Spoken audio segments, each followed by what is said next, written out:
उत्तराखंड के रुद्रप्रयाग जिले में लगभग 11,700 फीट की ऊंचाई पर स्थित है केदारनाथ धाम। हर साल लाखों श्रद्धालु यहाँ भगवान शिव के दर्शन के लिए आते हैं। जून का महीना था, यात्रा पूरे जोरों पर चल रही थी। होटल भरे हुए थे, दुकानें खुली थी और घोड़े खच्चर यात्रियों को ऊपर नीचे ले जा रहे थे। हर तरफ हर हर महादेव की गूंज सुनाई दे रही थी। लेकिन उसी समय मौसम धीरे धीरे बदल रहा था। पहाड़ों पर लगातार बारिश हो रही थी, नदियों का पानी बढ़ने लगा था और वहां के स्थानीय लोग समझ रहे थे कि हालात कुछ ठीक नहीं है। लेकिन ज्यादातर श्रद्धालुओं को लगा कि पहाड़ों में बारिश होना तो आम बात है। 16 जून की सुबह से ही बारिश बहुत ज्यादा तेज हो गई थी। मंदाकिनी नदी का पानी लगातार बढ़ रहा था। कई जगह छोटे छोटे भूस्खलन भी होने लगे थे। फिर भी यात्रा पूरी तरह नहीं रुकी। लोग दर्शन कर रहे थे, दुकानदार अपना काम कर रहे थे। किसी को भी अंदाजा नहीं था कि कुछ ही घंटों बाद इतिहास की सबसे बड़ी प्राकृतिक आपदाओं में से एक सामने आने वाली है। शाम होते होते बारिश और तेज हो गई।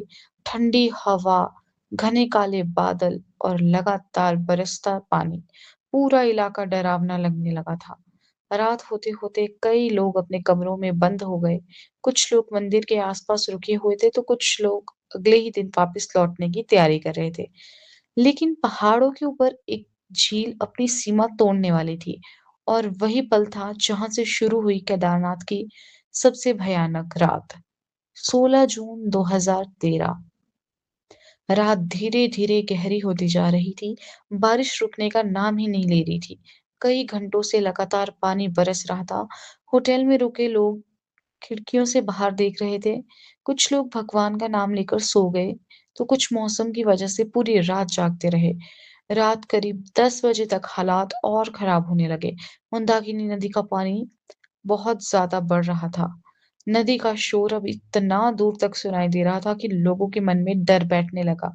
कुछ स्थानीय लोग समझ गए थे कि ये आम बारिश नहीं है। उन्होंने यात्रियों को ऊंची जगह पर जाने की सलाह भी नहीं दी। लेकिन ज्यादातर लोगों को लगा कि सुबह तक सब ठीक हो जाएगा। किसी को नहीं पता था कि असली खतरा अभी बाकी था। केदारनाथ मंदिर के पीछे एक झील थी, जिसे चोराबाड़ी झील या गांधी सरोवर भी कहा जाता है। लगातार बारिश की वजह से उस झील में पानी तेजी से भर चुका था। 17 जून की सुबह होने से पहले झील का प्राकृतिक किनारा टूट गया। कुछ ही सेकंड में लाखों टन पानी, बर्फ, कीचड़ और विशाल चट्टानें तेज रफ्तार से नीचे की तरफ आने लगी। पहाड़ों से ऐसा लग रहा था जैसे पूरा पहाड़ टूटकर नीचे आ रहा हो। जो लोग उस समय जाग रहे थे, उन्होंने बताया कि पहले बहुत जोर की गड़गड़ाहट सुनाई दी। आवाज इतनी तेज थी कि लगा जैसे एक साथ कई पहाड़ गिर रहे हो। फिर अचानक एक बहुत बड़ा काला सैलाब पूरे केदारनाथ की तरफ बढ़ने लगा। उसके रास्ते में जो भी आया सब बह गया। होटल, दुकानें, धर्मशालाएं, गाड़ियां और सैकड़ों लोग, सब कुछ उस तेज बहाव में गायब होने लगा। लोग अपनी जान बचाने के लिए भाग रहे थे। कोई अपने बच्चों को ढूंढ रहा था, कोई अपने माता पिता को आवाज दे रहा था। चारों तरफ सिर्फ चीखें चीखें सुनाई दे रही थी। कुछ लोग मंदिर की तरफ दौड़े क्योंकि उन्हें लगा कि वहीं सबसे सुरक्षित जगह होगी। इसी दौरान एक बहुत बड़ा पत्थर तेज बहाव के साथ नीचे आया। अगर वो पत्थर सीधे मंदिर से टकरा जाता, तो शायद आज तस्वीर कुछ और ही होती। लेकिन वो बड़ी चट्टान मंदिर के ठीक पीछे आकर अटक गई। उस चट्टान ने पानी और मलबे के बहाव को दो हिस्सों में बांट दिया। तेज सैलाब मंदिर के दोनों तरफ से निकल गया और मंदिर का मुख्य ढांचा बच गया। आज भी बहुत से लोग उस चट्टान को दिव्य शिला के नाम से जानते हैं, लेकिन मंदिर के आसपास का लगभग पूरा इलाका बुरी तरह से तबाह हो चुका था। सुबह की पहली रोशनी के साथ जो दृश्य लोगों ने देखा, उसे देखकर हर किसी की आंखों में आंसू आ गए। जहाँ कुछ घंटे पहले सैकड़ों होटल और दुकानें थी, वहां अब सिर्फ मलबा, पत्थर और कीचड़ ही था। चारों तरफ लोग अपने परिवार वालों को पुकार रहे थे। कई लोग घायल थे, कई लोग लापता थे और कई ऐसे थे जिन्हें कभी वापस नहीं देखा गया। लेकिन असली चुनौती अभी शुरू हुई थी, क्योंकि हजारों लोग पहाड़ों में फंसे हुए थे। ना सड़कें बची थी, ना कोई खाने का इंतजाम था और मौसम अब भी खराब ही था। अब पूरी उम्मीद सिर्फ भारतीय सेना और रेस्क्यू टीमों पर टिकी हुई थी। 17 जून 2013 की सुबह बारिश थोड़ी कम हुई, लेकिन तबाही का मंजर देखकर हर कोई सन्न रह गया। जहां तक नजर जाती थी सिर्फ मलबा, टूटे हुए मकान, उखड़े हुए पेड़ और बिखरा हुआ आसमान ही दिखाई दे रहा था। हजार लोग अलग-अलग जगहों पर फंसे हुए थे। कई लोगों के पास खाने के लिए कुछ भी नहीं था, पीने का साफ पानी नहीं था। मोबाइल नेटवर्क पूरी तरह बंद हो चुका था। किसी को नहीं पता था कि उनके परिवार वाले जिंदा हैं या नहीं। जो लोग बच गए थे वे बस एक दूसरे का सहारा बनकर किसी तरह हिम्मत जुटा रहे थे। नीचे मैदानी इलाकों में बैठे परिवारों की बेचैनी हर मिनट बढ़ती जा रही थी। टीवी चैनलों पर सिर्फ एक ही खबर चल रही थी, केदारनाथ में भीषण तबाही। देश भर में लोग अपनों की खबर का इंतजार कर रहे थे। उधर मौसम लगातार खराब होने के बाद भारतीय वायुसेना, आईटीबीपी, एनडीआरएफ और कई स्थानीय स्वयंसेवकों ने राहत और बचाव अभियान शुरू कर दिया। ये भारत के इतिहास के सबसे बड़े राहत अभियानों में से एक था। हेलीकॉप्टर लगातार पहाड़ों के ऊपर उड़ रहे थे, लेकिन काम बिल्कुल आसान नहीं था। घने बादल, तेज हवाएं, संकरे पहाड़ी रास्ते और हर पल बदलता मौसम। एक छोटी सी गलती का मतलब था हेलीकॉप्टर का भी हादसे का शिकार हो जाना। फिर भी जवान बिना रुके लोगों तक पहुंचने की कोशिश कर रहे थे। कई जगह उन्हें पैदल कई किलोमीटर चलना पड़ा।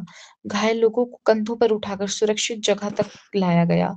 बुजुर्गों को सहारा देकर नीचे उतारा गया। छोटे बच्चों को गोद में लेकर जवान पहाड़ों से गुजरे। कई यात्रियों ने बाद में बताया कि उस समय सेना के जवान उनके लिए किसी फरिश्ते से कम नहीं थे। लेकिन इस मिशन में एक बहुत बड़ा दुखद हादसा भी हुआ। 18 जून को राहत अभियान के दौरान एक हेलीकॉप्टर दुर्घटनाग्रस्त हो गया। इस हादसे में भारतीय वायुसेना, एनडीआरएफ और आईटीबीपी के कुछ बहादुर जवान शहीद हो गए। वे दूसरों की जान बचाते हुए अपनी जान कुर्बान कर गए। पूरा देश उनके बलिदान को आज भी सम्मान के साथ याद करता है। लगातार कई दिनों तक राहत अभियान चलता रहा। धीरे-धीरे हजारों लोगों को सुरक्षित बाहर निकाला गया, लेकिन हर किसी की किस्मत इतनी भी अच्छी नहीं थी। कई परिवार ऐसे थे कि जिनके अपने कभी वापस ही नहीं लौटे। कई बच्चों ने अपने माता-पिता खो दिए, कई माता-पिता ने अपने बच्चों को खो दिया और कई लोग आज भी उस दिन की याद से बाहर ही नहीं निकल पाए हैं। इस त्रासदी ने सिर्फ पहाड़ों को ही नहीं बदला, इसने लाखों लोगों की जिंदगी हमेशा के लिए बदल दी। लेकिन इस दर्दनाक घटना के बाद एक बहुत बड़ा सवाल पूरे देश के सामने खड़ा हो गया। क्या ये सिर्फ प्राकृतिक आपदा थी या फिर इंसान की कुछ गलतियों ने भी इस त्रासदी को इतना भयानक बना दिया? इतनी बड़ी तबाही के बाद पूरे देश के मन में सिर्फ एक सवाल था, क्या ये सिर्फ भगवान की मर्जी थी या इंसानों की कुछ गलतियां भी इसकी वजह बनी? विशेषज्ञों ने इस आपदा की जांच की। उनकी रिपोर्टों में कई कारण सामने आए। सबसे पहला कारण था लगातार और असामान्य बारिश। 16 और 17 जून 2013 को उत्तराखंड के कई इलाकों में बहुत कम समय में सामान्य से कहीं ज्यादा बारिश हुई। पहाड़ पहले ही पानी से भर चुके थे। दूसरा कारण था चोराबाड़ी झील का टूटना। जब झील का प्राकृतिक किनारा टूटा, तो लाखों टन पानी, कीचड़ और पत्थर तेज रफ्तार से नीचे आए। इसी वजह से केदारनाथ के आसपास इतनी भयानक तबाही हुई। लेकिन सिर्फ प्रकृति ही जिम्मेदार नहीं थी। कई विशेषज्ञों ने यही भी कहा था कि पहाड़ों पर बिना सही योजना के तेजी से निर्माण, नदियों के बहुत करीब होटल और दुकानें बनाना और पर्यावरण के नियमों का ठीक से पालन न होना भी नुकसान बढ़ने की वजह बना। मतलब प्रकृति ने हमला किया, लेकिन इंसानों की कुछ गलतियों ने उस हमले को और ज्यादा खतरनाक बना दिया। इस हादसे के बाद सरकार ने यात्रा व्यवस्था में कई बड़े बदलाव किए। यात्रियों की संख्याओं पर निगरानी बढ़ाई गई। मौसम की चेतावनियों को ज्यादा गंभीरता से लेना शुरू कर दिया। रेस्क्यू सिस्टम को मजबूत किया गया और केदारनाथ क्षेत्र में सुरक्षा व्यवस्था पहले से कई ज्यादा बेहतर बनाई गई। आज जब लाखों श्रद्धालु केदारनाथ जाते हैं, तो उन्हें शायद अंदाजा भी नहीं होता कि जिस रास्ते पे वो चल रहे हैं, वहीं कभी ऐसी तबाही आई थी जिसने हजारों जिंदगियां बदल दी थी। आज भी जब कोई उस जगह पर खड़ा होता है, तो उसे एक तरफ भगवान केदारनाथ का मंदिर दिखाई देता है और दूसरी तरफ वो यादें जो कभी मिट नहीं सकती। हर हर महादेव।